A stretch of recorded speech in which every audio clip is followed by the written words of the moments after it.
생각보다 아까 그랬지 뭐. 3.5 아까 4.1이었는데 제약이 말이에요. 자, 해봅시다가 아니에요. 잠깐만요. 그래서 오늘은 정기음성도를 지난주에 설명을 하긴 했는데 그냥 오늘 정기음성도부터 시작해서 쭉 이제 내용을 이어나갈 겁니다. 정기음성도가 뭐였습니까? 오늘 시험을 안 봤다고 무조건 다 까먹고 뭐 이런 거 아니길 바라면서 정기음성도 뭐였죠? 공유전자쌍을 끌어당기는 그쵸. 공유결합에서 공유전자쌍을 끌어당기는 정도. 아주 좋아요. 그래서 정기음성도라고 하는 건 공유전자쌍을 끌어당기는 정도라는 거를 이제 을 끌어당기는 정도 그냥 이렇게 할게요. 그러면 공유전자쌍을 끌어당기는 정도라고 하는 게 일단 저렇게 얘기되다 보니까 뭐는 빼고 생각한다? 몇 쪽은 빼고 생각한다? 네, 18쪽은 빼고 생각한다 였어요. 왜냐면 18쪽은 공유결합을 절대 안 하니까. 근데 문제는 그럼 금속결합은 공유결합 하나요? 라는 얘기가 될 수도 있잖아요. 여러분들 근데 금속은 공유결합 하게 안 하게? 해요. 어디서 하냐면 일단 지구에서 안 하는 것 뿐이지 지구에서도 억지로 시키면 합니다. 베릴륨은 이제 베릴륨 자체가 특이한 케이스니까 그렇다 쳐도 리튬이나 이런 원래는 무조건 금속으로만 작용하는 거 있잖아요. 얘네들이 지구상에서나 그렇게 무조건 금속으로는 작용하는 거지. 우주상에서 다른 조건, 그러니까 우리 지금 지구상의 조건과 다른 조건에서는 공유결합 시킬 수 있습니다. 물론 뭐 당연히 쉽게 일어날 수 있는 일은 아닌 거니까. 그래서 공유전자쌍을 끌어당기는 정도라고 하는 건 금속도 있고 비금속도 있어. 그래서 유일하게 없는 게 18쪽만 빼고 가는 겁니다. 그리고 또 어떤 특징을 갖고 있었어? 그쵸, 맞아요. 플루오린이 전기浓도가 제일 컸어. 그러니까 원래는 전자쌍을 잡아당기는 정도를 그냥 핵전화량 측면으로만 생각하고 가버리면 그러면 리튬부터 쭉 해서 플루오린이 있을 거고 플루오린 아래 여기 뭐야 염소 이런 식으로 갈 텐데 여기 플루오린하고 염소만 비교를 해도 둘 중에 핵전화량이 큰 게 염소잖아요. 유핵전화량이 더 큰 게 염소란 말이야. 근데 그러면 원래 전자에 대해서 잡아당기는 힘은 얘가 더 세다라고 단순히 얘기할 수도 있어.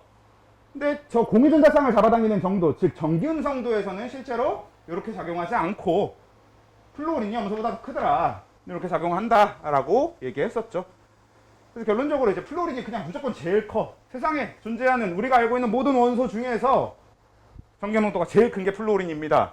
그래서 제일 큰 얘를 4.0 이렇게 시작으로 잡고 나머지들을 이제 수치를 매겨주는 형태가 되는 게 요 정기음성도라고 했죠. 그러니까 얘는 정도다 보니까 그냥 사람이 만든 거라고 했잖아요. 사람이 어떻게 이렇게 비교해서 만든 거라고 생각하면 된다라는 거였죠.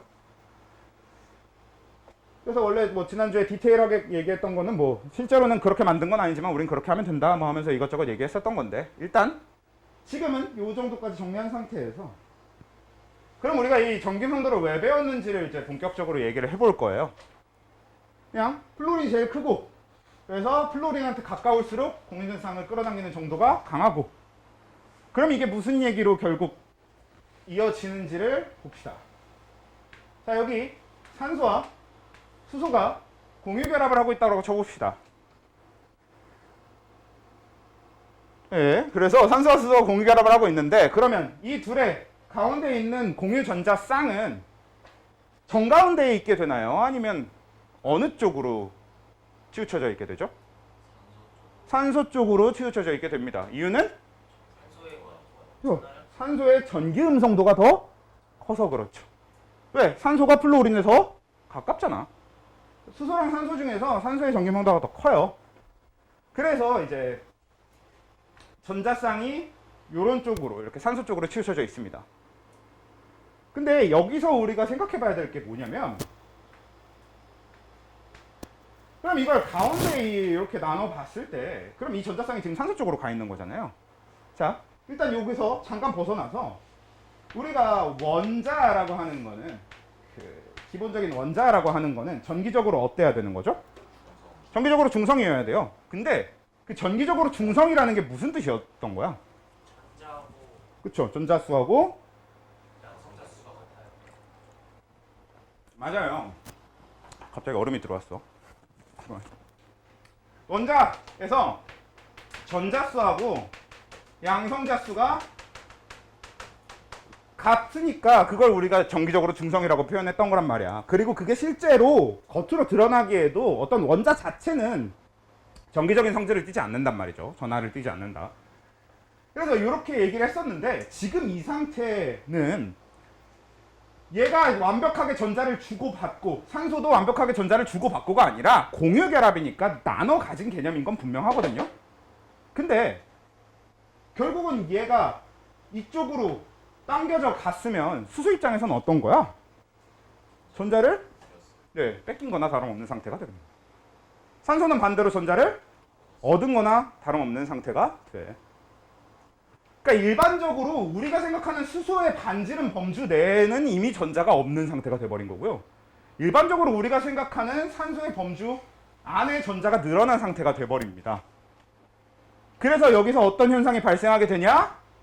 얘가 양전하를 띠게 되고요. 얘가 음전하를 띠게 돼요. 그러니까 이온처럼 완벽하게 극명하게 전자 한 놈이 다른 놈한테 전자를 줘버리면서 플러스 양전하, 마이너스 음전하, 그러니까 플러스 양 이온, 마이너스 이온 이런 형태로까지 되는 건 아니지만 이 공유결합도 전기음성도라는 개념, 그러니까 전자쌍이 정가운데 있는 게 아니라 어느 한쪽으로 치우치기 때문에 이렇게 전자가 치우쳐서 마이너스와 플러스가 나눠지는 현상이 발생을 하게 된다고. 그래서 우린 이런 형태로 되어 있는 걸 극이 나눠졌다, 극성이라고 합니다. 그리고 지금 여기에서 형성된 공유결합이 그러니까 이 극성을 만들어낸 공유결합이라서 극성 공유결합이라고 불러주게 됩니다. 이런 얘기를 하기 위해서 일단 전기음성도라는 개념을 얘기하고 온 거야. 오케이? 그래서 산소하고 수소가 극성 공유결합을 일단 하고요. 자, 다음. 만약에 산소하고 플루오린이 공유결합을 했어. 그러면 전자쌍이 어느 쪽으로? 플루오린 쪽으로 가겠죠. 그럼 이번엔 어떻게 되는 거겠어? 상대적으로 이쪽이 마이너스, 이쪽이 플러스가 될 겁니다. 그러니까 전기음성도가 작은 쪽이 전자를 뺏기면서 플러스가 되는, 그리고 반대쪽이 마이너스가 되는, 이렇게 되는 게 극성 공유결합이라고. 전자가 치우치는 이런 현상 자체는 뭐 편극현상 이렇게 부르기도 하는데 그런 거는 몰라도 일단 극성 공유결합 이렇게 불러줍니다. 그리고 뭐 이것까지는 좀 투머치일 수도 있는데 이게 학교마다 그냥 이런 표현을 가르쳐버리는 학교도 있으니까 잠깐 얘기를 해보면 이런 극성 공유결합을 하고 있는 상태에 딱 요 상태를 얘네들을 쌍극자라고 불러요. 요 안에 극이 두 개 다 있는 애들이라고 해서 쌍극자라고 부릅니다. 사실 쌍극자라는 표현은 디테일하게 많이 쓰게 되는 거는 화투에서 주로 쌍극자는 많이 다루거든요. 그래서 화투가 아닌 이상이야 쌍극자가 막 깊게 다룰 건 아니야. 그리고 쌍극자라는 표현이 뭐 쌍극자 자체에 대해서는 다룰 게 막 없어요. 근데 그래도 고2에서 이런 개념을 설명하다 보면 쌍극자라고 그냥 단어를 정의를 해버리는 게 설명하기 편한 경우가 있어서 그냥 가르쳐버리는 선생님들이 계십니다. 알아두면 좋고. 자, 그럼 일단 얘는 극성 공유결합인데 보면은 우리 질소에 그리고 산소에 질소에 산소에 질소하고 염소가 실제 우리 전기음성도 표를 보면 전기음성도를 잡아놓은 표를 보면요 얘네 둘의 전기음성도가 같게 나와 있어요. 그래서 질소와 염소 같은 경우는 전기음성도가 같게 나와 있는데 실제로 질소랑 염소를 결합시키면 그래서 전기음성도가 같으니까 어느 한쪽으로 전자가 치우치거나 치우치지 않거나 둘 중에 어느 쪽으로 돼야 되는 겁니까? 그러니까 다시 질소랑 염소랑 있고 이 사이에 있는 공유결합, 공유전자쌍은 둘의 전기용도가 같다라고 했을 때 치우치겠어, 안 치우치겠어? 안 치우치요. 안 치우치겠죠. 정중앙. 예, 딱 가운데 있어야 되겠죠. 근데 사실 질소랑 염소 같은 경우는 우리가 보는 수치에서는 같은 게 맞고요. 그리고 대부분의 경우에서는 치우치지 않는 것도 맞는데, 근데 그렇다고 해서 완벽하게 무극성이라고 얘기하기는 되게, 그러니까 요 극성이 아니라고 얘기하기엔 조금 어렵습니다. 방금처럼 애매하게 얘기했다는 소리는 그러니까 무슨 얘기냐면 안 나오겠죠. 실제로 다루지 않는 물질이 되고요. 우리가 다루는 물질 중에서 질소랑 염소가 결합한 게 그냥 원래 없어요. 질소와 염소가 직접적으로 결합한 물질을 우리가 다루는 게 없습니다. 그래서 아예 다루지 않을 거예요. 그러니까 이건 빼면. 그래서 방금 이런 굉장히 특이한 케이스를 제외하면, 이 질소랑 염소 정도의 특이한 케이스를 제외하면 모든 원자들의 전기명도가 어떠냐면 서로 다 달라요. 방금 뭐 질소하고 염소가 정말 특이한 케이스인 거고, 걔네들을 제외하면 나머지는 전기명도가 다 다르거든. 그러면 쉽게 얘기를 하면 이 극성 공유결합이라는 건, 방금 얘도 이제 극성 공유결합일 테니까 자세하게 안 따져봐도 베릴륨이랑 수소랑 결합했어도 서로 종류가 다르잖아? 그럼 극성 공유결합입니다. 전기명도가 달라요. 붕소랑 수소랑 결합했어? 극성 공유결합입니다. 둘의 전기명도는 달라요. 그러니까 서로 다른 원자끼리의 결합은 그냥 무조건 극성 공유결합이라고 생각하시면 돼요. 전기명도가 다를 거라서. 근데 요 문장을 다르게 해석하면 서로 같은 원자끼리의 공유결합은 어떻단 얘기예요? 그러니까 서로 같은 원자끼리, 예를 들면 수소가 공유결합을 하고 있다고 쳐봅시다. 그러면 얘 안에 있는 그 공유전자쌍은 어떻게 됩니까? 위치가 정 가운데 있게 되겠죠. 정 가운데 있는 거야. 그러면 이건 둘 중 어떤 수소도 전자를 뺏기지 않은 거죠. 그러니까 얘는 극을 띠게 되지 않습니다. 그래서 우린 이걸 뭐라고 하냐? 무극성 공유결합이라고 해요.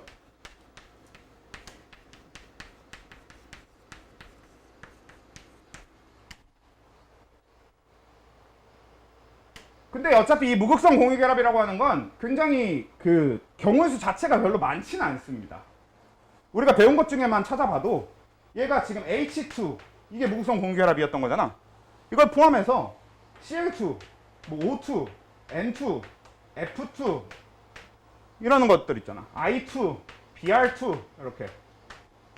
그러니까 우리가 흔히 이원자 분자라고 하는 지들끼리 결합한 이런 경우, 요거랑 또 여기서 좀 벗어나봐도 O3 이런 거. O3가 이제 오존이라고 하는 물질입니다. 우리 그 오존층을 이루는 오존이 O3인데, O3 같은 경우도 산소끼리 공유결합을 하는 거기 때문에 얘도 무극성 공유결합이 될 거고, 그 다음에 오늘 아까 잠깐 다뤘던 이거 흑연이라던가 다이아몬드 이런 것도 무극성 공유결합이 되겠지. 왜냐면 얘네들도 탄소끼리 공유결합을 하는 거니까. 그래서 같은 원자끼리 공유결합한다라는 건 무조건 무극성 공유결합인 거고요. 반대로 서로 다른 원자끼리 공유결합을 했다라고 하면 우린 그걸 극성 공유결합이라고 할 수 있겠습니다. 그리고 이거는 네? 이온결합은 이온결합 자체가 무조건 뭐일 수밖에 없어요? 극성일 수밖에 없습니다. 걔네들은 원래 극을 갖고 있으니까. 양이온과 음이온이 만난 거기 때문에 극성 공유결합 이온 이런 것처럼 얘처럼 이렇게 복잡하게 생각할 필요 자체가 없지. 됐죠? 자, 그러면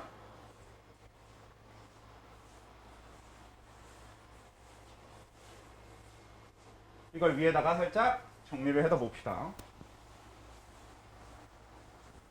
일단 그래서 우리가 방금 다뤄본 게 이 전기음성도를 이용해서 같은 원자끼리 결합했다 그러면 무슨 무극성 공유결합, 극성이 아닌 공유결합이라고 부를 거고요. 다른 원자끼리 결합을 하면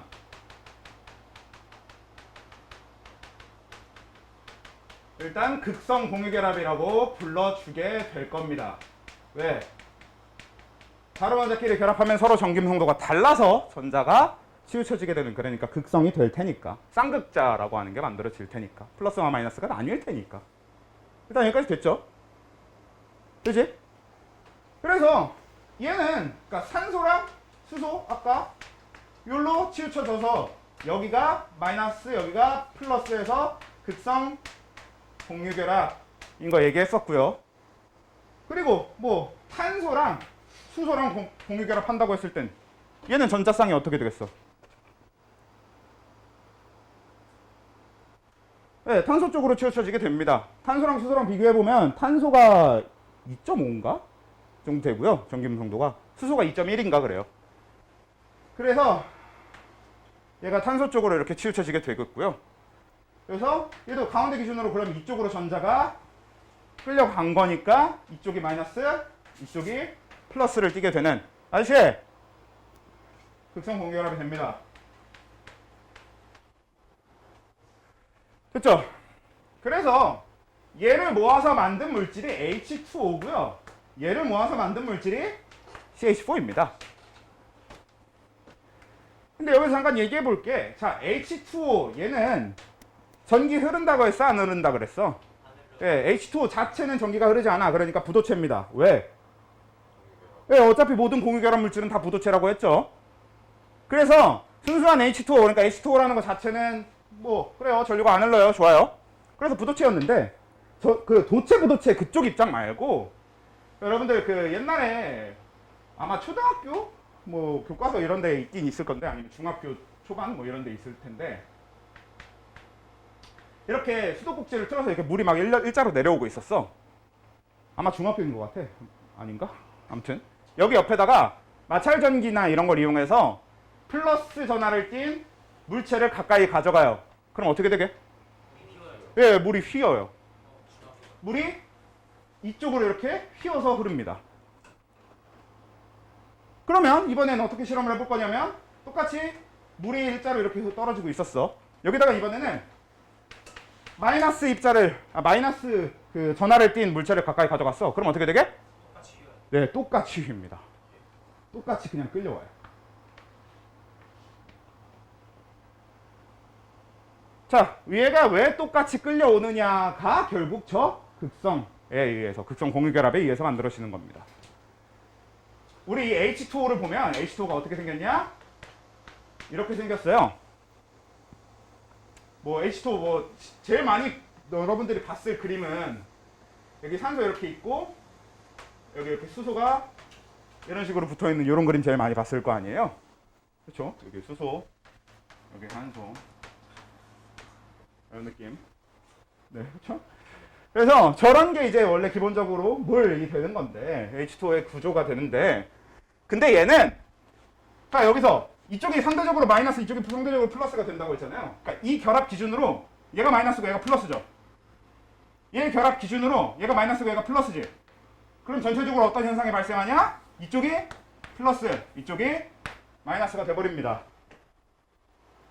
그래서 얘네들이 플러스를 가까이 가져가면 산소 쪽이 이쪽으로 배열되고 수소 쪽을 멀리 이렇게 두면서 끌려가고요. 마이너스를 갖고 오면 산소를 멀리 배열하고 수소가 이렇게 이쪽으로 배열되면서 똑같이 끌려옵니다. 왜냐면 얘는 이제 물 분자들은 자유로우니까 얘네들이 배치를 바꾸면서 이렇게 둘 다 끌려와. 플러스 마이너스. 그러니까 지금 본 이게 가장 대표적인 극성의 특징 뭐 이런 게 제일.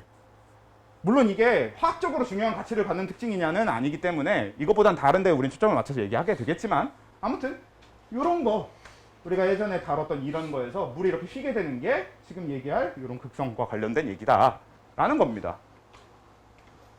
그래요. 그래서 H2O가 이렇게 극이 나눠지는, 그러니까 이 H2O라는 분자 자체가 극성 공유결합을 했고, 그래서 이 분자는 극성을 띠는 분자인 극성 분자 가 되거든요. 그러니까 그러면 이 CH4는 지금 분명히 극성 공유 결합으로 이루어져 있잖아요. C와 H가 결합한 거니까. 그럼 그렇게 결합한 CH4는 그래서 최종적으로 뭐가 돼요? 지요. 근데 무극성이 되죠. 그렇게 해서 결합한 CH4는 그래도 무극성 공유 결합이 됩니다. 무극성 분자가 됩니다. 그래서 사실 결합의 종류와 분자의 종류 사이에는 우리가 생각해 봐야 될 게 하나 더 생기는데, 일단 무극성 공유 결합을 했으면 고민을 할 필요가 없이 무조건 다 뭐가 되냐? 무극성 분자가 돼요. 왜냐면 결합 자체가 극을 나누지 않았기 때문에 분자가 극을 나눌 방법은 없음. 그냥 무극성 공유 결합을 했으면 그냥 무조건 무극성 분자가 되거든. 근데 극성 공유 결합을 한 애들은 무극성 분자가 될 수도 극성 분자가 될 수도 있습니다. 그걸 결정하는 게 뭐냐? 분자 구조예요. 그래서 이제 우린 잠깐 또 이제 분자 구조에 대한 이야기를 해볼 겁니다. 그러니까 분자 구조라고 하는 건 분자가 어떻게 생겼냐에 대한 얘기잖아. 그러니까 어떻게 생겼냐에 대한 얘기 해보도록 하죠. 자, 이 분자 구조 얘기를 할 때는 그냥 누가 어떻게 생겼고 이런 걸 여러분들이 어느 정도 디테일하게 외워야 되긴 해, 나중에 가면. 근데 지금은 대충 어떤 흐름인지를 먼저 파악하기 위해서 어떻게 할 거냐? 이주기 원소들을 쭉 데려와서 수소랑 결합시킬게요. LiH, BH2, BH3, CH4, 그 다음에 H2O,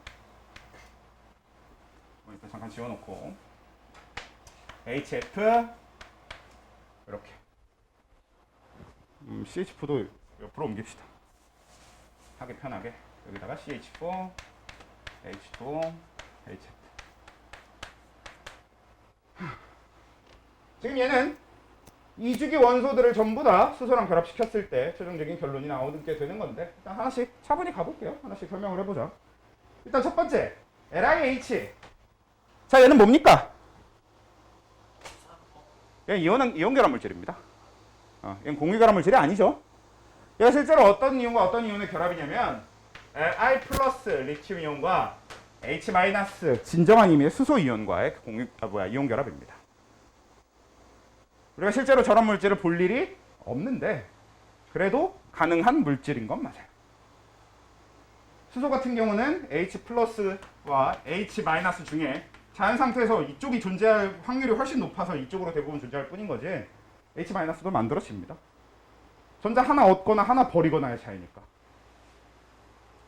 그래서 이제 가능은 한데 지금 우린 분자 구조 전기 음성도 공유 결합 이런 거 얘기하고 있으니까 일단 패스. 이건 더 이상 얘기할 건 없고요. 자, 그리고 BeH2 같은 경우는 얘가 아까도 얘기했다시피 금속이잖아. 그렇지만 공유 결합하는 애잖아. 그러면 그걸 해보기 위해서 자, 일단 베릴륨의 원자가 전자가 몇 개입니까? 2개죠. 그러니까 루이스 전자점식을 찍으면 보통 이제 이런 식으로 많이 하게 될 거고요. 이 루이스 전자점식에서 2개를 양쪽으로 하는 가장 큰 이유가 뭐냐면, 애초에 이렇게 해놓으면 얘가 수소랑 결합할 때 이쪽에 수소 와서 전자쌍 만들면서 이렇게 공유결합하겠죠. 이렇게 표시하기가 편해져, 공유결합하는 거에 대해서. 그 다음에 반대쪽에 여기도 수소가 이렇게 와서 공유결합하면서 이렇게 되겠죠. 그치? 그래서 여기 공유전자쌍 만들어지고 여기 공유전자쌍 만들어졌어요. 자, 좋은데 그래서 얘는 결론적으로 베릴륨이 옥텟 규칙을 만족합니까? 못합니까? 못하죠. 얘는 그래도 만족하지 못해. 그러니까 여기서 추가로 더 결합을 하고 싶어 할 거예요, 아마 베릴륨은. 근데 추가적인 더 결합을 할 방법이 없지. 왜? 공유결합을 해야 되는데 공유결합할 방법이 없어요. 공유결합은 내 거 한 개, 네 거 한 개 공유하는 거잖아. 근데 지금 얘는 내놓을 내 거 한 개가 더 이상 없죠. 그럼 어떻게 하냐? 진짜 이대로 끝난다고 했었지. 그냥 얘는 요 베릴륨이 옥텟 규칙을 만족하지 못한 상태로 그냥 끝나야 됩니다. 그래서 BeH2로 그냥 끝나. 근데 우린 그 얘기를 하려는 게 아니라 저 BeH2는 그럼 실제로 어떻게 생겨 먹었냐?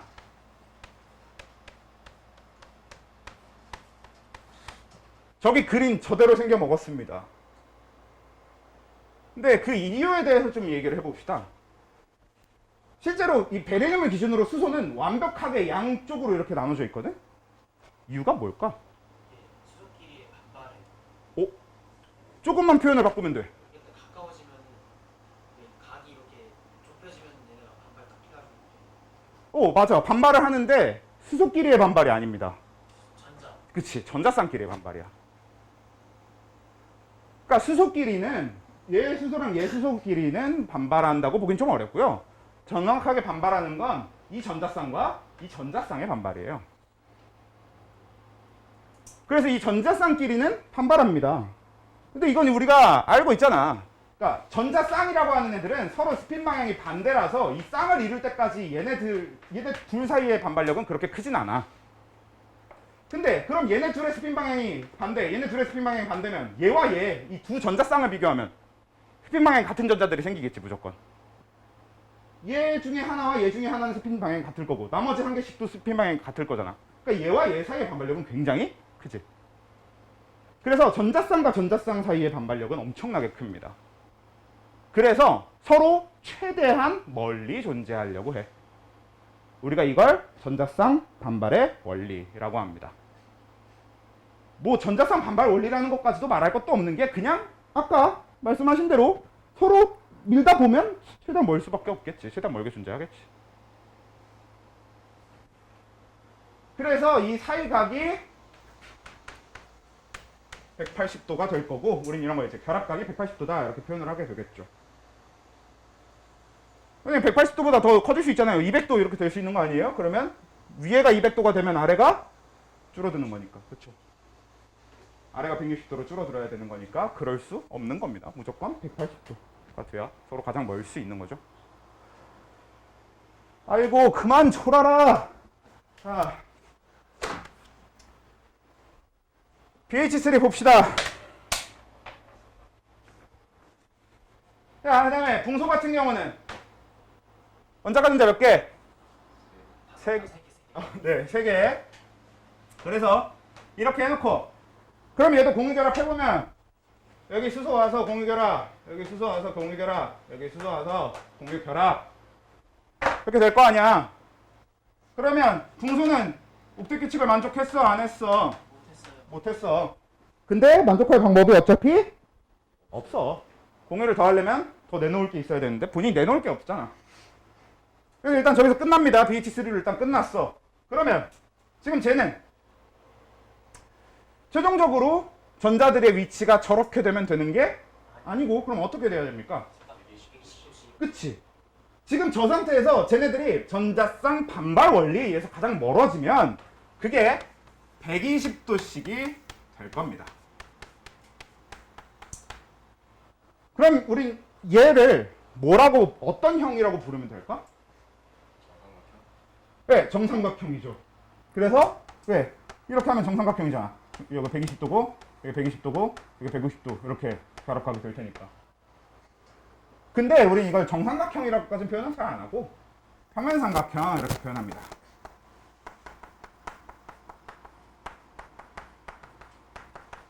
그리고 얘는 직선형이에요.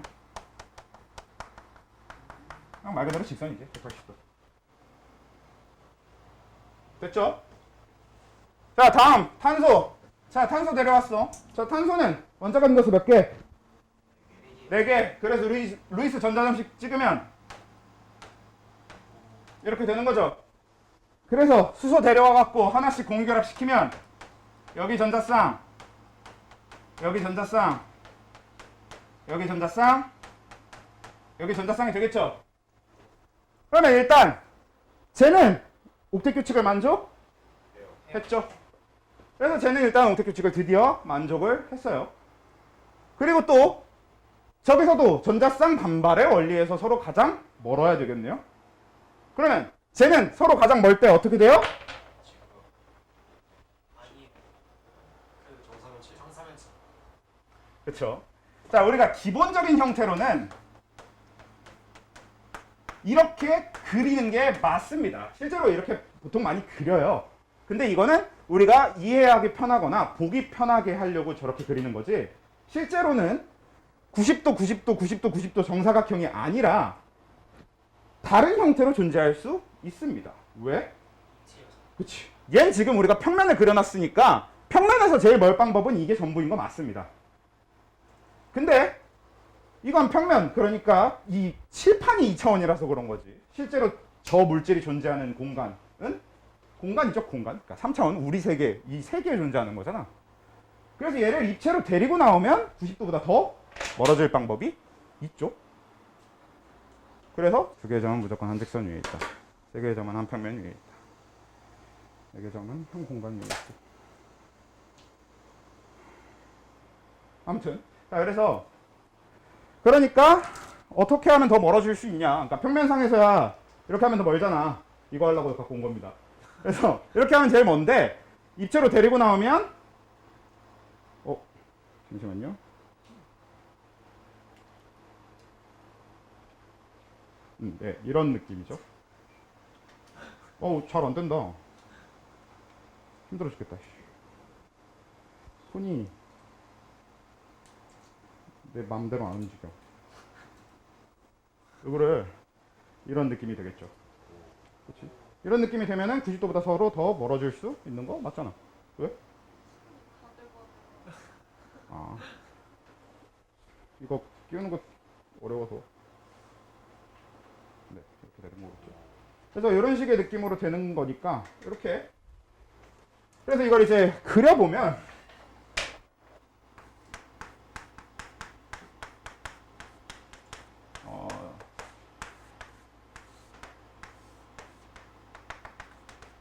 이런 개념으로 형태를 생겨 먹었을 거고, 혹시 그러면 저기서 결합각은 몇 도인지 아십니까? 여기서 이 결합각은 서로 109.5도가 됩니다. 109.5도가 되고요. 그래서 얘는 지금 이제 모든 각이 다 109.5도로 맞춰진 상태가 될 거고, 그리고 쟤는 이제 무슨 형이라고 불러주면 되게?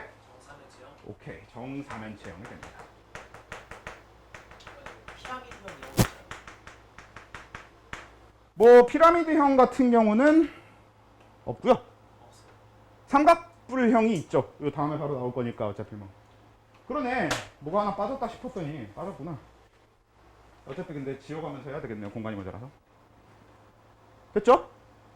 일단 CH4는 저렇게 생겨먹을 수 있을 겁니다 까지는 일단 됐으면, 그 다음 넘어가 봅시다. 자, N을 빼먹었더라고.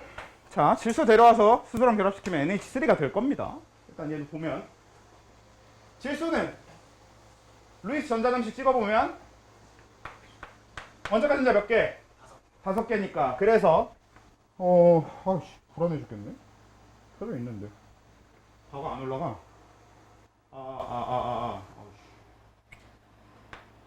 아무튼 이런 식이 되겠죠. 그러면 여기다가 수소 여기 와서 공유결합 이렇게 한번 할 거고, 여기도 수소 와서 공유결합 이렇게 한번 할 거고, 여기 와서 수소 이렇게 공유결합 이렇게 한번 할 거고, 세 개의 공유전자쌍을 형성하면서 저렇게 결합해서 NH3가 될 겁니다. 그리고 질소는 뭐가 돼? 옥텟 규칙을 만족하겠죠. 그래서 저렇게 옥텟 규칙을 만족했어. 그러니까 더 결합할 필요가 없어. 얘는 사실 공유 더 하려면 여기 내놓을 전자는 있단 말이야. 본인 전자가 남으니까. 근데 옥텟 규칙을 만족했으니까 더 이상 결합할 이유가 없겠죠. 그래서 얘는 이 상태에서 끝났어. 그러면 어떤 형태를 띠게 될까요? NH3니까 BH3랑 똑같은 형태를 띠게 되는 건? 네, 안 될 겁니다. 왜냐면 제가 BH3랑 똑같이 이렇게 그냥 평면삼각형을 띠고 싶어. 근데 문제가 하나 있어. 뭐? 맞아요. 얘한테는 비공유 전자쌍이라고 하는 분명히 따로 존재하는 전자가 있습니다. 그러니까 지금 얘네끼리만 반발하면 되는 게 아니라, 그러니까 이 공유 전자쌍 3개끼리만 반발하면 되는 게 아니라, BH3 때처럼 저런 게 아니라, 얘는 여기에 비공유 전자쌍이 들어가면서 걔까지 4개가 같이 반발해야 되거든. 그러니까 사실상 뭐야? 그냥 CH4 때처럼 생각하면 되는 거예요. 그냥 이렇게. CH4 때처럼 생각하면 돼. 근데 단지 여기에 원래 수소가 붙어 있었던 걸 없애고 여기에 수소 대신에 비공유전상이 와 있게 되는 거죠. 그러면 수소랑 결합한 것만 보면 이렇게 밑으로 팔만 남겠네요. 그러면 이 NH3의 구조는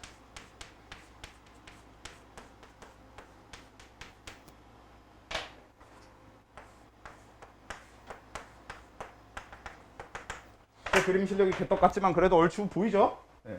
이렇게 사실 얘랑 다른 점은 얘도 4면체는 4면체지만 정사면체가 아닌 것 뿐이고, 근데 우리 일반적으로 이걸 삼각불형이라고 표현해 줍니다. 이렇게 삼각불형이 되거든. 그럼 얘는 결합각이 몇 도게요? 그쵸? 방금 CH4가 이렇게 생겼잖아. 근데 우린 지금 이걸 없앤 거란 말이야. 그러니까 여기는 서로 계속 109.5도면 될 것 같은데 이제 여기서 무슨 문제가 발생하냐. 여기서 이제 이 전자쌍 반발 원리에서 얘랑 서로 반발하고 있었으니까 서로 멀 수 있었던 거 좋고, 그리고 여기 있는 비공유전쌍도 같이 반발해야 되는 거 좋은데, 여기서 공유전자쌍과 비공유전쌍은 차이가 생기는 게, 자, 이게 전자쌍의 어떤 차지하는 공간이라고 해봅시다. 전자쌍 하나가. 근데 이 전자쌍이 차지하는 공간에 대해서 이 전자쌍한테 주변에서 영향을 주는 게 양쪽 원자핵의 인력입니다. 그러니까 무슨 얘기냐면, 여러분들 그냥 여러분들 입장으로 생각해봐. 그러니까 내가 딱 이렇게 있는데 내 머리랑 내 다리를 누가 이렇게 잡아당겨. 그럼 어떻게 돼? 일단 찢어지기 전에, 그러니까 내가 이렇게 해놨었는데 여기랑 여기를 이렇게 잡아당길 거야. 그럼 어떻게 돼요? 얘가 눕죠. 그러니까 잡아당기는 방향으로 이렇게 존재하게 된단 말이야. 그렇죠? 그래서 여기에 있는 얘네들은, 공유전자쌍은 이 안에, 여기에 지금 공유전자쌍 같은 경우는 요 질소 원자핵과 여기 수소 원자핵이 서로 인력을 가해주고 있기 때문에 이 전자쌍의 공간이 이렇게 길쭉하게 형성됩니다. 여기도 전자쌍의 공간이 이렇게 이런 식으로 형성이 되는 거지. 근데 그거에 비해서 비공유전자쌍은 어때? 방금처럼 이렇게 여기서도 잡아당기고 위에서도 잡아당기고 이런 개념이 아니라, 비공유전자쌍은 여기서 잡아당기는 원자핵이 이제 없죠. 그러니까 비공유전자쌍은 지금 이 질소 원자핵의 영향만 받고 있단 말이야. 그러니까 얘는 옆으로 넓은 공간을 차지하게 되겠지. 실제로 여러분들 어때? 여러분들한테 기본적으로 가해지는 힘이 중력밖에 없으니까 집에 가면 뭐해? 누워요. 그거야. 전자가 아래로 당기는 힘밖에 없으니까 그냥 누워 있는 거예요. 그러니까 양옆으로 차지하는 공간이 큽니다. 이게 사실 공간이라고 표현하고 있지만 정확하게는 그 반발력의 범위라고 생각하시면 돼요. 전자가 양쪽 인력 때문에 주로 이렇게 움직이게 돼서 양옆으로의 반발력 범위가 작아. 그 공유전자쌍들은. 근데 비공유전자쌍은 이 원자에게만 인력을 받고 있기 때문에 위아래보다 옆으로 움직이게 될 거 아니에요. 그래서 양옆으로의 범위가 넓어져요. 비공유전자쌍은. 그러면서 그럼 여기에 공유전자쌍일 때보다 비공유전자쌍으로 바뀌면 얘가 더 반발력의 범위가 넓어지죠. 그럼 나머지 얘네들끼리 어떻게 돼야 돼? 좁아져야 되겠지. 그래서 결론적으로 이걸로 쓸 뻔했네. 큰일 났네. 큰일 날 뻔했네. 이게 107도가 됩니다. 저 결합각도 외워 주셔야 되고요. 그리고 나중에 여러분들이 저 결합각을 그냥 외우는 게 아니라 그 계산까지는 아니더라도 생각할 수 있어야 됩니다. 뭐 예를 들면 CH4라는 물질 말고 CH3Cl이라고 하는 물질이 있어요.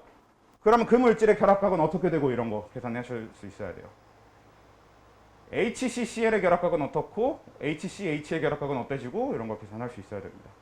보통 어떤 걸 시키는 거냐면 109.5도보다 살짝 커진다, 109.5도보다 살짝 작아진다 이런 거 하는 겁니다.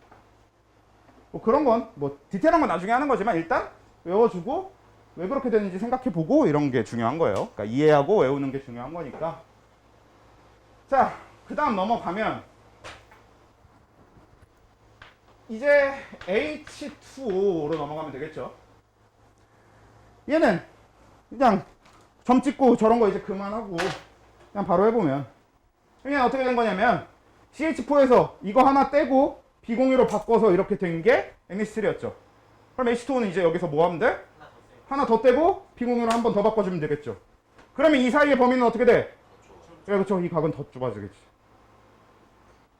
그래서 H2O는 그냥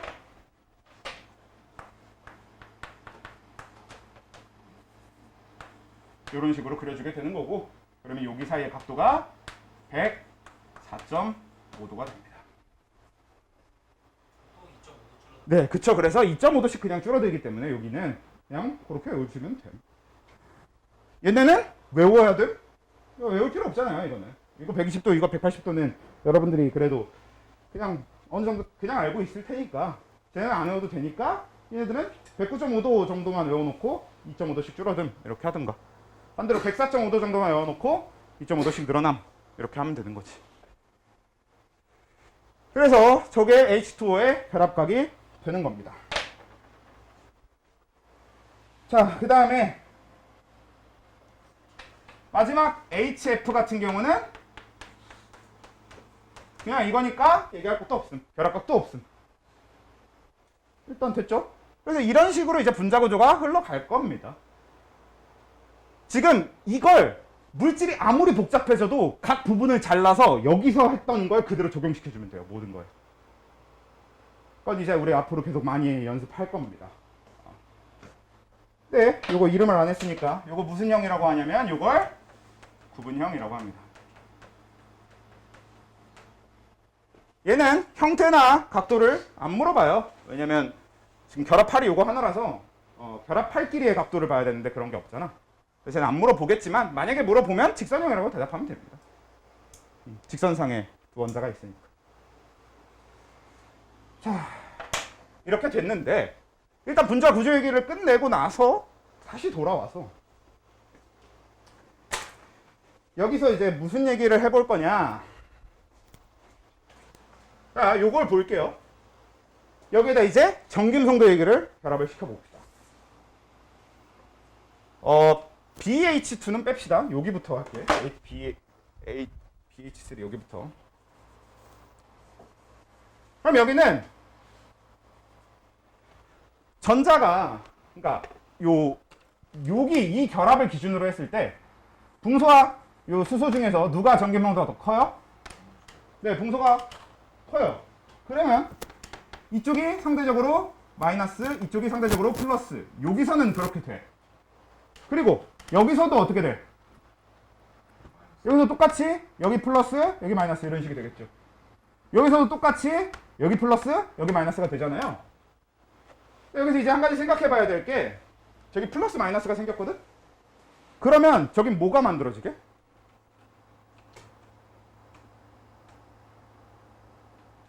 이런 식으로 질문하니까 너무 범위가 넓죠? 그냥, 조금 질문을 바꿔볼게. 혹시 기억하시는지 모르겠지만, 원래 이제 자연계 4대임이라고 흔히 많이 불렀었는데, 요즘 이제 자연계 3대임 정도로, 간축화해서 얘기할 수 있는 게 뭐죠? 중력, 네, 일단 중력, 만유인력이랑 같은 거죠. 전자기력, 전자기력, 그쵸? 나머지가 핵력인데 뭐 안 중요하니까. 그러니까 우리가 지금 하려는 얘기가 뭐였냐? 이거 아니고 이 얘기 하려는 거였습니다. 전자기력이라고 하는 건 원래 전기력과 자기력이 같은 힘이에요. 전기력은 뭐냐? 플러스와 마이너스가 존재하면 그곳에 생기는 힘이 전기력이고요. 자기력은 N극과 S극이 존재하면 거기에 생기는 힘이 자기력이죠. 근데 전기력과 자기력은 원래 하나의 힘입니다. 전기장이 있으면 자기장이 있고요. 자기장이 있으면 전기장이 있어요. 뭐 이건 지극히 물리적인 개념이고, 근데 결국 플러스와 마이너스가 있으면 거기에 힘이 생긴다라고 하는 게 중요한 거란 말이지. 근데 우리 그 힘에 대해서 그 중학교 때 배웠던 거 기억, 왜 시간이 몇 시인데? 중학교 때 배웠던 거 기억하시는지 모르겠지만 우리는 그런 힘을 이렇게 화살표로 표시하는 걸 했었어요. 기억해? 뭐 사실 저거는 엄연히 따지면 벡터라고 하는 거죠. 그래서 우리는 어떤 힘이나 이런 그 방향값을 가진 거에 대해서 방향까지 같이 화살표로 표시해주는 형태로 표시하는 걸 벡터라고 하죠. 근데 뭐 저런 벡터 형태로 여기도 똑같이 표시해 볼 수 있는 게 플러스 마이너스가 생기면 결국 전자기력, 힘이 생기는 거니까. 그래서 그거 한번 표시를 해볼게요. 그럼 얘는 이렇게, 그리고 얘도 이렇게, 얘도 이렇게 일단 마이너스에서 플러스로 방향을 해준다라고 하면, 그럼 지금 얘는 어떻게 되냐면 요렇게와 요렇게와 요렇게 세 방향으로 됐고 이 사이에 120도 각도씩을 이루고 있겠네요. 그치? 일단 그래서 지금 여기서 표현한 요 화살표, 그러니까 힘처럼 표현한 이거 있잖아요. 저게 이제 전자기력이라고 얘기를 하긴 했지만 저건 이제 물리에서나 쓰는 개념이죠. 화학에서는 제 얘기 안 한단 말이야. 일단 얘 용어를 먼저 바꿔보면 얘가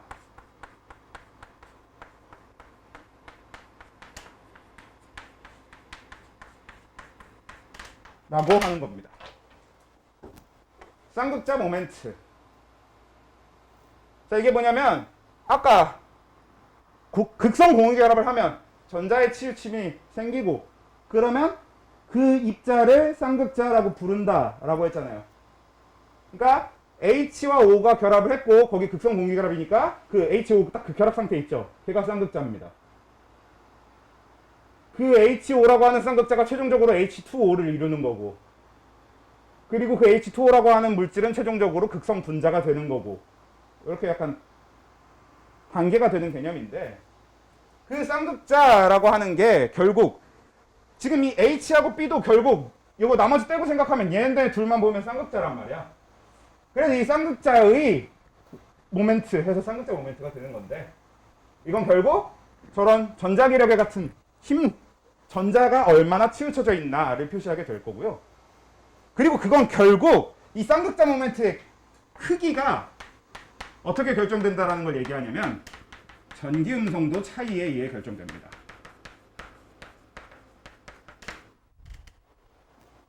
왜냐면 전자가 얼마나 치우치냐를 결정하는 게 전기 음성도잖아. 근데 얼마나 치우칠 거냐면 얘가 잡아당기는 정도와 얘가 잡아당기는 정도의 차이만큼 치우치겠죠. 그래서 쌍극자 모멘트의 크기는 전기 음성도 차이가 만드는 거고 방향은 뭐 어차피 이렇게 만드는 거니까. 근데 여러분들 그 기억하실지 모르겠지만 두 힘의 크기가 같고요. 그리고 그 두 힘의 사이각이 120도면 어떻게 되냐면 이 두 힘의 완벽하게 중심 각도로 얘네 둘과 같은 크기의 힘이 생겨납니다. 그러니까 원래 얘가 10이고 얘가 10 그리고 얘 사이가 120도면 여기 60, 60을 사이로 나누는 요게 정확하게 10으로 만들어집니다.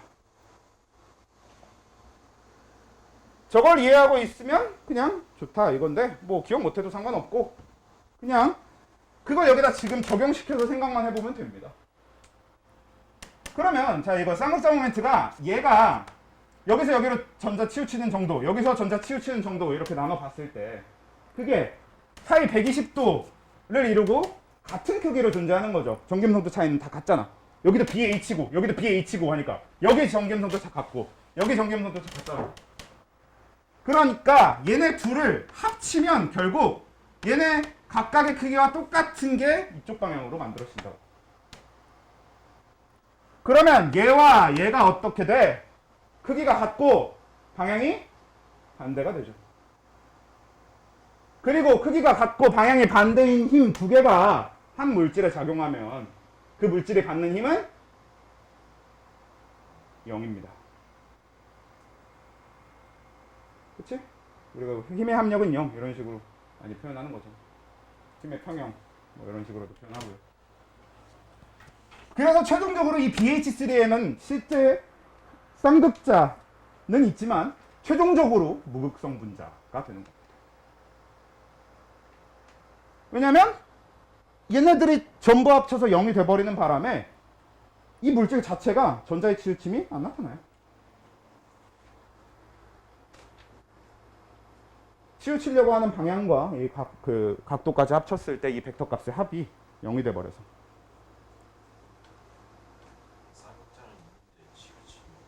네, 이 하나 안에서 이제 쌍극자가 BH3 자체는 쌍극자가 맞고요.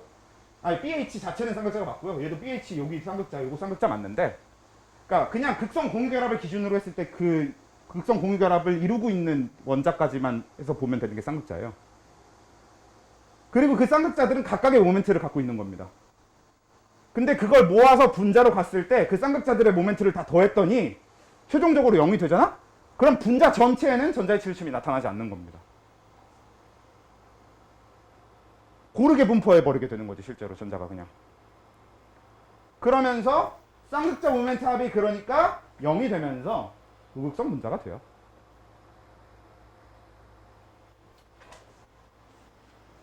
그럼 얘도 마찬가지. 얘 CH니까 여기 쌍극자 모멘트, 쌍극자 모멘트, 쌍극자 모멘트, 쌍극자 모멘트 생기는데, 그리고 C하고 H니까 쌍극자 모멘트의 크기는 정김성도 차이라고 했고, 그러면 이 각각의 모멘트들은 크기가 같겠죠. 그러면 지금 얘도 정확하게 더해봤을 때 0이 돼요. 그러니까 밑에 세 개를 더하면 얘랑 정확하게 반대되는 방향으로 똑같이 생겨서 얘랑 상쇄되면서 쌍극자 모멘트 합이 0이 됩니다. 그래서 처음에 얘기했던 대로 CH4는 무극성 분자가 되는 겁니다. BH2 같은 경우는 이런 형태가 되거든. 베릴륨이 수소보다 정김성도가 낮아요. 그래서 얘는 이제 방향을 따지면 이런 식이 될 건데, 아무튼 이것도 더하면 0이지. 그래서 얘도 쌍극자 모멘트 합이 0, 그러니까 무극성 분자가 됩니다. 근데 얘는 딱 봐도 0일 수 없겠지. 이유가 뭐냐면 지금 여기서 형성되는 쌍극자 모멘트는 여기, 그러니까 뭐야? 아래로만 3개야. 그러면 얘네 셋을 더했을 땐 아래쪽으로 하나의 큰 쌍극자 모멘트가 형성이 될 거 아니야. 이게 최종적으로 0이 되려면 얘와 더했을 때 0이 만들어질 방향 반대의 쌍극자 모멘트가 필요한데 그게 지금 없잖아요. 그러니까 얘는 쌍극자 모멘트 합이 0이 아니에요. 그럼 최종적으로 전자의 치우침이 나타나게 되는 겁니다. 그러면서 극성 분자가 되는 거지. 원론적으로 그래서 우리는 여기까지는 쌍극자 모멘트 합이 0이 되기 때문에 그래서 무극성 분자인 거고, 그리고 그 이후 얘네들은 쌍극자 모멘트 합이 0이 될 수 없어. 얘도 방향이 한쪽으로 되어 있고 얘는 애초에 1대1 결합이다 보니까. 이렇게 쌍극자 모멘트 합이 0이 될 수 없는 애들은 극성 분자가 되겠고. 지금 이걸 이해한다는 일단 굉장히 중요합니다. 왜냐하면 물질이 복잡해질수록 실제로 여러분들이 쌍극자 모멘트라고 하는 것 자체를 좀 계산해 보거나 생각해 볼 필요가 있어요.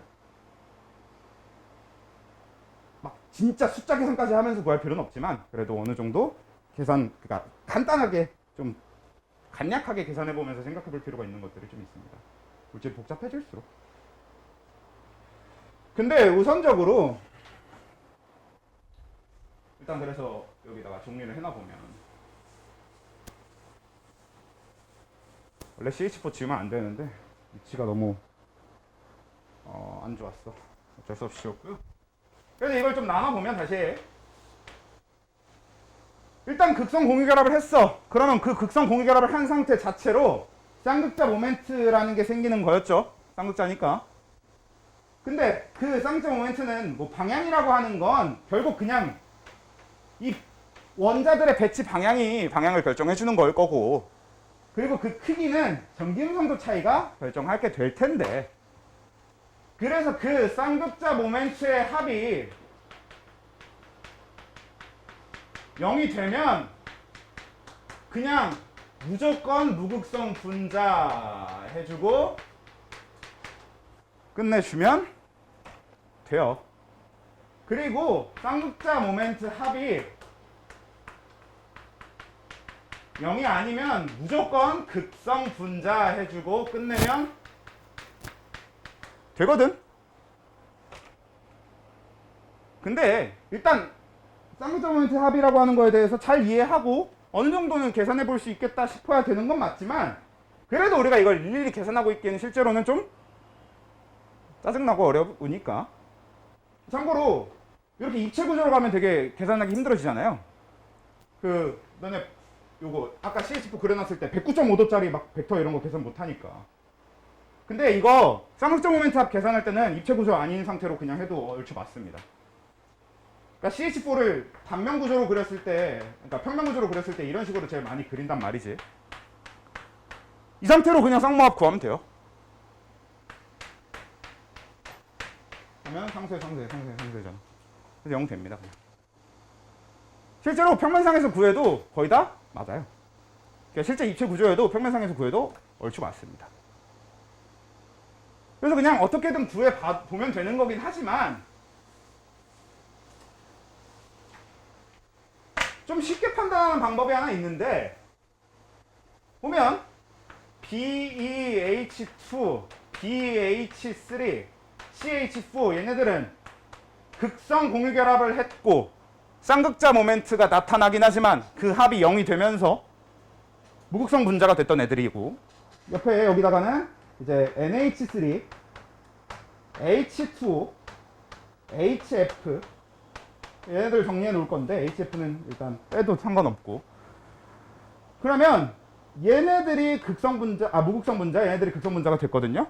공유결합은 전부 극성 공유결합이지만 그러면 얘네들은 눈에 보이는 차이가 뭐가 있죠?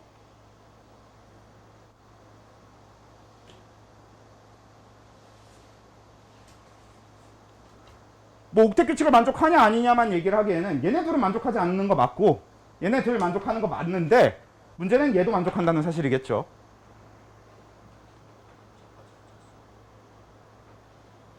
그쵸? 비공유전자쌍의 존재지. 얘네들은 비공유전자쌍이 있어요. 누구한테? 중심 원자에. 이게 굉장합니다. 굉장합니다가 아니라 굉장히 중요합니다. 굉장하긴 하네요. 아무튼 굉장히 중요합니다. 그러니까 중심 원자라고 하는 건 딱 보면 누군지 알겠죠? BH2의 중심 원자는 누구? B이겠죠. BH3 같은 경우는 B. 그 다음에 CH4는 C. NH3는 N. H2O면 O. 이렇게 중심 원자가 딱 누군지 어느 정도 보인단 말이야. 말 그대로 이제 결합의 중심이 되는 원자니까. 그래서 이 중심 원자한테 얘네들처럼 비공유전자쌍이 없으면 대부분 무극성 분자가 됩니다. 근데 중심 원자에 그러니까 요 쌍모합을 나누는 요걸 판단하는 기준에 있어서 우리가 좀 편하게 판단할 수 있는 기준이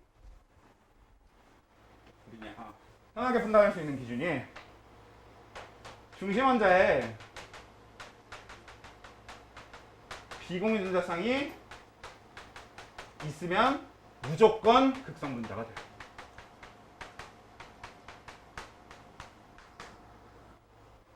이건 그냥 묻고 따질 게 아예 없습니다. 그리고 중심 원자가 비공유전자쌍이 없으면 대부분 무극성인데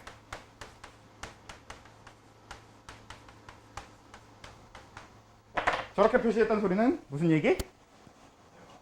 극성 분자가 있을 수 있다는 얘기.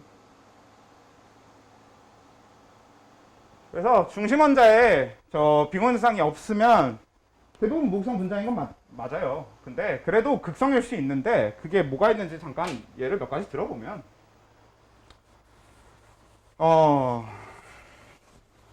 근데 참고로 얘기하면은 사실 이거 극성 무극성은 원래 이렇게 따지면 안 돼.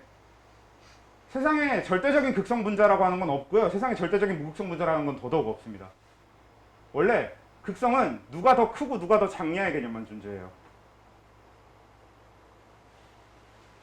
이게 완벽한 정확한 팩트거든? 사실 화원 전체에서 화원에 나오는 모든 내용을 다 통틀었을 때 가장 구라가 이거예요. 극성 분자와 무극성 분자는 원래 그렇게 뚜렷하게 나눌 수 있는 게 아닙니다. 하지만 어쩌겠어. 교육 과정에서 이렇게 하고 있으니까 일단 우리는 이렇게 한다. 그래서 자, 보면요.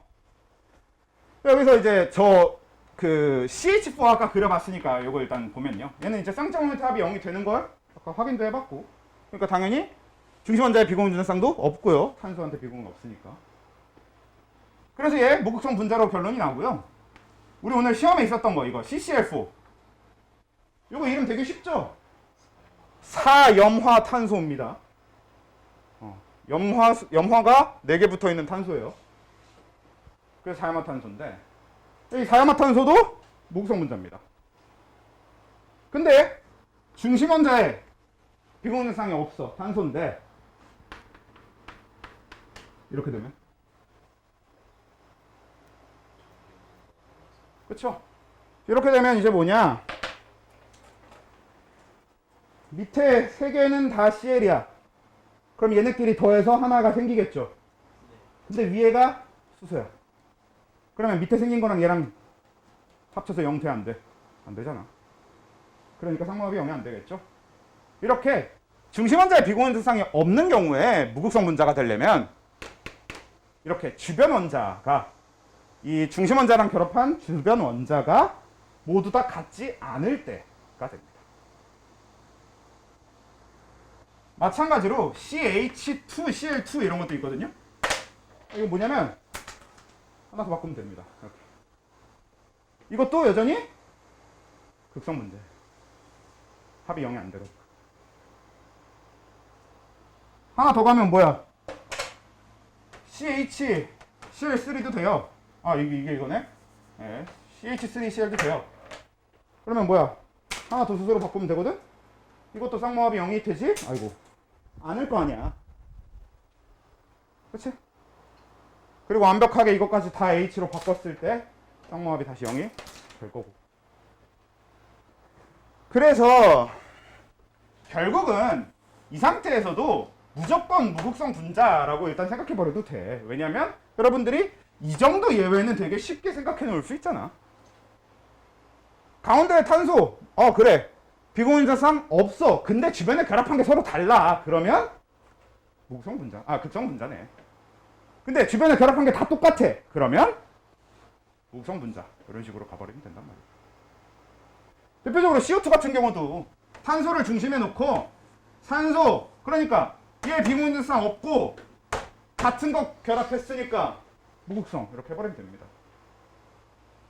실제로 결합 구조를 보면 탄소와 산소는 이중결합을 하기 때문에 전자쌍 반발 원리에 의해서 180도 하고 쌍극자 모멘트 합이 0이 되면서 끝나는 게 CO2입니다. 원래는 이렇게 따져야 되는 게 맞지만 이렇게 디테일하게 따지기 귀찮을 때 중심 원자 탄소, 비공유자상 없음, 그리고 결합한 거 똑같음.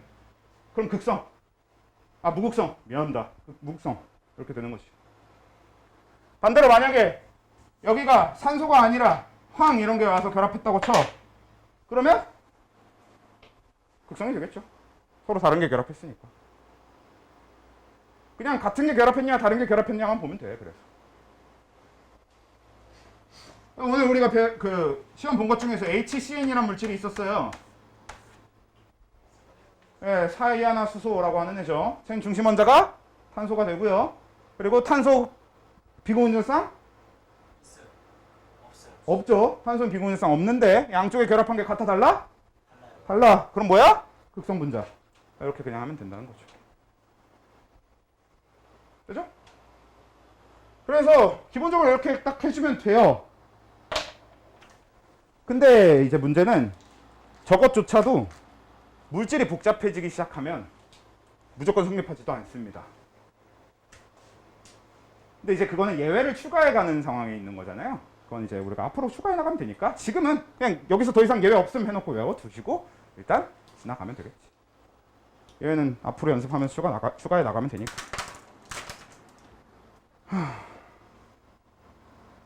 됐죠? 그래서 이제 프린트를 잠깐 보시면 아이고 힘들려라. 아마 이제 다음 주에 이 남은 배위결합 요런 내용하고 그 다음에 뒤에 있는 우리 앞에서 안 하고 넘어왔던 뭐 분자 간의 힘에 대한 전체적인 정리 뭐 이런 거, 분자나 결합에 대한 전체적인 정리 이런 걸 하게 될 텐데.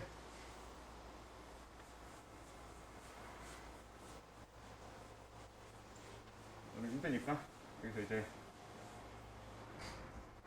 프린트 보면서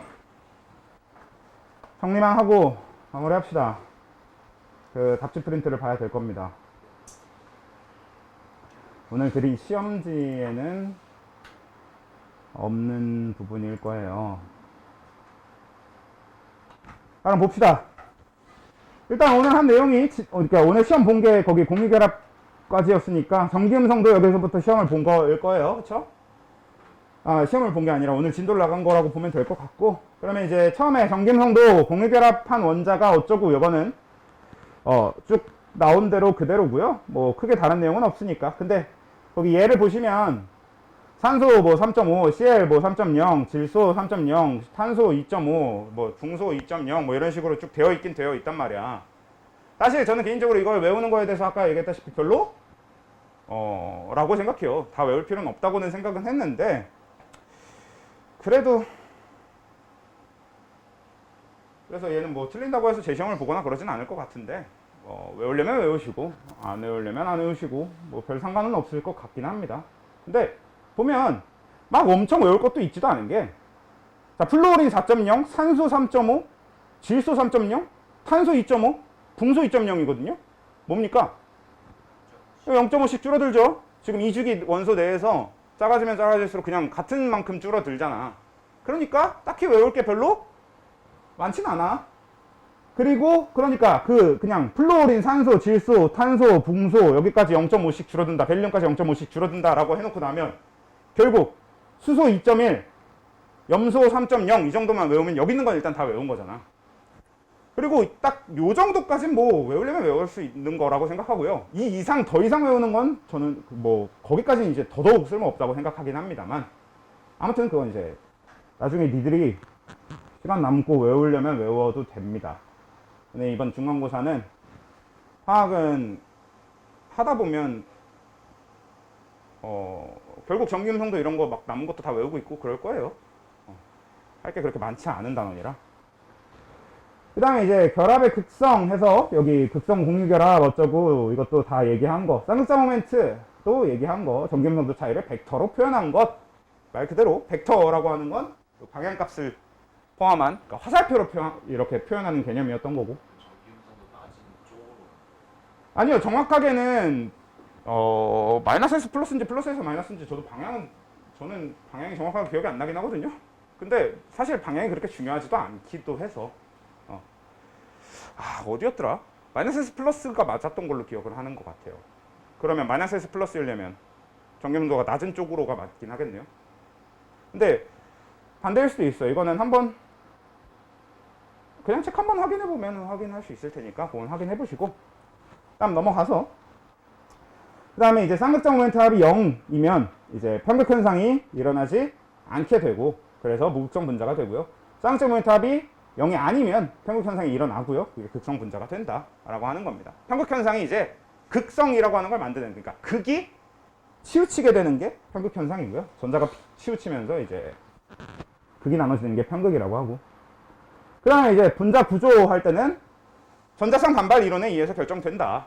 전자쌍 반발 이론이 뭐 이름이 이론 뭐 이래서 뭔가 거창해 보이지만 별거 아니고 전자쌍끼리 서로 멀어지려고 한다. 그래서 그 밑에 보면 전자쌍 반발 이론, 전자쌍끼리는 반발력에 의해 서로 가장 멀리 있으려고 한다 인 건데, 여기서 이제 중요한 게 비공유 전자쌍의 반발력이 공유 전자쌍의 반발력보다 큽니다. 그러니까 이게 그 작용하는 범위가 더 넓은 이런 개념이라고 보시면 되는 거죠. 사실 반발력 자체는 반발력의 크기는 누가 더 크고 작고 할 게 없긴 한데,